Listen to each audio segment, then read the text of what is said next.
বাইরের কাড়া তো অনেক তো খোলা হয়ে তো বলে একদিন নাই খুললে কোনো অসুবিধা নাই হবে না। আজকে খুলিনি। আজ গায়ের কাড়া ওটা লড়াই তো লাগবে কি বিন লেগে কি শর্ট করে যাবে নাই যাবে। আমার 10 লোক ও হেমন্ত বাবু 3 লোক না 10টার মধ্যে কাড়া ছাড়ব। আপনার আসরের পরিষেবা কিরকম আছে? পরিষেবা খুব ভালো আছে। আমি আগে আসরে বাঁধবো, আচ্ছা তারপরে হেমন্ত বাবুকে ডাকবো। আচ্ছা নমস্কার পুরুলিয়াবাসী ও ঝাড়খণ্ডবাসী সকল কাড়া রসিক ও কাড়া প্রেমিকদেরকে বারিক মাহাতো ইউটিউব চ্যানেল সকলকে স্বাগত জানাই। আর আজ আমি শালডি আসরে আগত হয়ে গেছি বা এসেও গেছি। তার কিছুক্ষণের মধ্যে ইনার কাড়া লড়াই শুরু হবে। তো ইনার কাড়া কার সাথে জড়া হয়েছে আর ইনাদের গ্রামে কতগুলো কাড়া আছে আর ইনার গ্রামের কাড়াগুলো গ্রামের কি বাইরের সমস্ততে ভিডিওর মধ্যে তুলে ধরবো। আর কোন নম্বর থেকে কাড়াটা লড়তে শুরু হবে সেটা ওই দাদার কাছ থেকে নিয়েছি। দাদা নমস্কার। নমস্কার। আমার চ্যানেলেতে প্রথমবার তো একটু আপনার নাম পরিচয়টা বলুন। আমার নাম হারাধন মাহাতো, গ্রাম শালডি, থানা বলরামপুর, জেলা পুরুলিয়া। আচ্ছা তাহলে কি এক নম্বর কাড়াটা আপনারই? আমারই। আচ্ছা তাহলে জোড়াটা কার সাথে করেছেন? হেমন্ত মাহাতো লড়াডি। রোলাডি। তো রোলাডির কাড়াটা কারণ কি বলুন তো মানে মাস্টার মাইন্ড যাকে বলা হয়, মানে যেরকমভাবেই হোক। আর তো এই কিছুক্ষণ আগে বললো আমার ডিজেল ইঞ্জিন, হ্যাঁ মানে ডিজেল ইঞ্জিন মানে বুঝতে পারছি কত ভারী হয়। হ্যাঁ হ্যাঁ। আর পেট্রোল ইঞ্জিন কি ধীরে ধীরে চলতে থাকে। সেটা ইঞ্জিনের ব্যাপারটা তুলছি নেই, কারণ আপনার কাড়া লড়াই কখন থেকে শুরু? 10টা থেকে। 10টা। তা লড়াই কিরকম হবে একটু বলতে পারবেন? লড়াই কিন্তু দেখুন জড় ভালো ভালো লিয়ে আছে, লড়াই লড়াই কেউ দুষতে পারবে না। আপনি তো বলেছিলেন, আমি বলেছি মানে কি বলবো, মাঠেও দুষতে না পারবো, লড়াই দুষতে পারবে না। সেবার লড়াই হবে কেমন সেটা দেখুন বলা যাবে না, কারণ জড় ভালো লড়বে তবে তো লড়াইটা হবে। আর যদি মনে করেন একটা কাড়া লড়বো বলে আর একটা যদি না লড়ে তাহলে তো ওটা লড়াই হবে না। না না না। তা আপনি তো মানে পাবলিককে যেভাবে বলেছিলেন যে পাবলিকের নির্দেশেই আমি জোড়াটা নেব, হ্যাঁ হ্যাঁ সেটা আপনি পূরণ করেছে পাবলিকেরই। পূরণ করেছি। কিন্তু পাবলিকেরও তো এখন একটা আশা আছে যে ওনার কাড়ার সাথে যেন হেমন্ত মাহাতোর কাড়া আর হারাধন বাবুর কাড়ার সাথে যেন লড়াইটা ভালোভাবে হয়। হ্যাঁ। তা আপনারা কীভাবে ছাড়বেন যে দৌড়াই বেলা কাউকে ভিড়কান দিবেন বা ওয়াকে ও দৌড়াই আপনাকে ভিড়কান দিবেন? দেখুন আমি আগে আসরে বাঁধবো, আচ্ছা তারপরে হেমন্ত বাবুকে ডাকবো, আচ্ছা তারপরে আমি কাড়া ছাড়বো। আচ্ছা মানে এবার কাড়া ছাড়ে দিয়ে হবে, এবার কিভাবে কাড়াই ফয়সলা করে ওটা মানুষ বলতে হবে।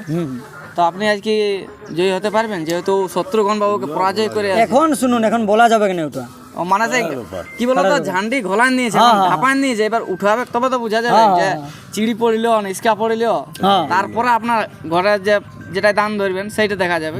এই তো এখনো যে পাবলিক গুলো আছে এখন অবধি আসতে পারে না, যারা রাস্তায় আছে বা যারা মোবাইলের মধ্যে দেখছেন তাদের কি বলবেন? যত তাড়াতাড়ি পারে আসে, যেমন 10টার মধ্যে কাড়া ছাড়বো। আপনার আসলে পরিষেবা কিরকম আছে? পরিষেবা খুব ভালো আছে, অবশ্য দেখার জন্য ভালো জায়গা আছে, দারুণ প্লেস।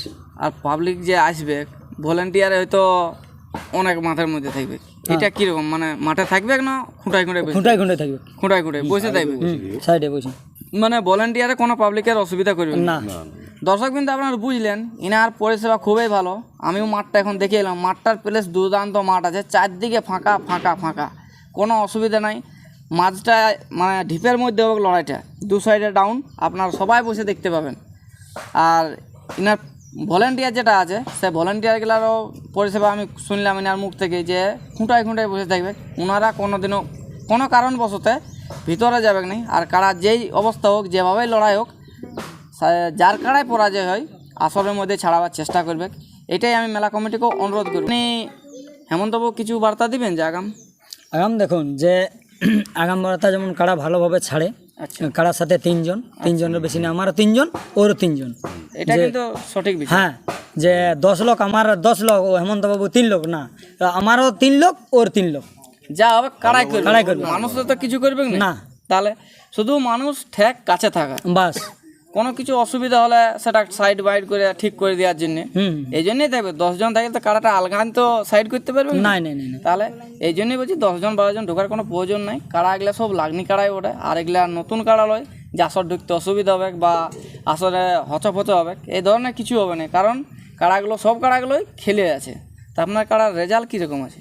রেজাল্ট এখন ঠিক আছে, আপাতত জয়ী আছে।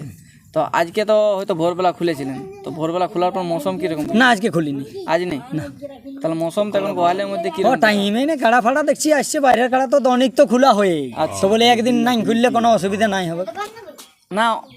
অনেক আসরে দেখি যে ভোরবেলায় আসর নিয়ে যায়, আসরে দৌড়ায়, অনেক রকম কিছু করে। না না, আমার নাই। আপনি কিছু করেন না? আচ্ছা, তো যাই হোক এখানে একটা সুনাম ধন্য রসিক যে সন্তোষ বাবুর কাড়াকে ছাড়ে বা ওনার কাড়ার সাথে থাকে 12 মাস 24 ঘন্টা যে কোনো আসরে থাকে, আর প্রায় আসরে ওনাকে দেখতে পাই। তো ওনার কাছ থেকে 2-4 কথা একটা কথা জানবো তো ওনার কাছ থেকে দু চার কথা। নমস্কার, নমস্কার, একটু আপনার নাম পরিচয়টা বলুন। আমার নাম স্বপন মাহাতো। পুরুলিয়ায় আপনার সবাই মানে চিনে বা জানে, হয়তো নাম অনেকেই জানে না যে লোকটা ওই কাড়ার সাথে থাকে। হ্যাঁ, তো একটু আপনার নাম পরিচয়টা বলুন। আমার নাম স্বপন মাহাতো, গ্রাম? গ্রাম কাঁসিডি, আচ্ছা মানবজার থানা, আচ্ছা। জেলা পুরুলিয়া। তাহলে আপনি এখন আছেন কোন জায়গায়? এখন সালডি, হাঁড়া সালডি। শাল দিতে। তাহলে আপনি আসেছেন কখন এখানে? কালকের থেকে আছেন না আজ এসেছেন? ও কালকে এসে। কালকে। হ্যাঁ, তো আপনি যে আজ এখানে এক নম্বর কাড়া যেহেতু ছাড়বেন, আশা করি আপনাকে ছাড়তে বলবে কি, তো আপনি লড়াই কীরকম দেখাবেন পাবলিককে?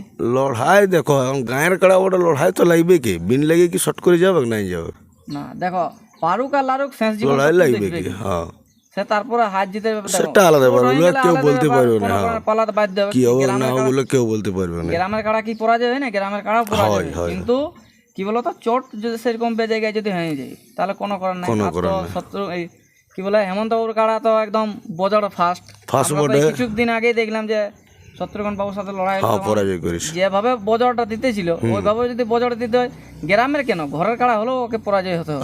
বাধ্য। এটা কিন্তু 100% আমি লিখে দিতে পারি। যদি গ্রামের হোক, ঘরের হোক, বা বড় কাড়াই যেই কাড়া হোক, ওরকম ভাবে বজর দিলে কোনো কাড়াই থাকবে না। তো যাই হোক, ভিডিওটা দীর্ঘায়িত না করে এই বক্তব্যটা আমরা এখানে শেষ করছি। আর আপনার বাড়ি থেকে যারা আসেননি তারা অবশ্যই আসবেন, কারণ পরিষেবা ভালো আছে। আর যদি না আসতে পারেন তাহলে ইউটিউবে না বাবা, ঠিক আছে, চলে আসবে, অসুবিধা নেই। এই বলে আমরা শেষ করছি। নমস্কার।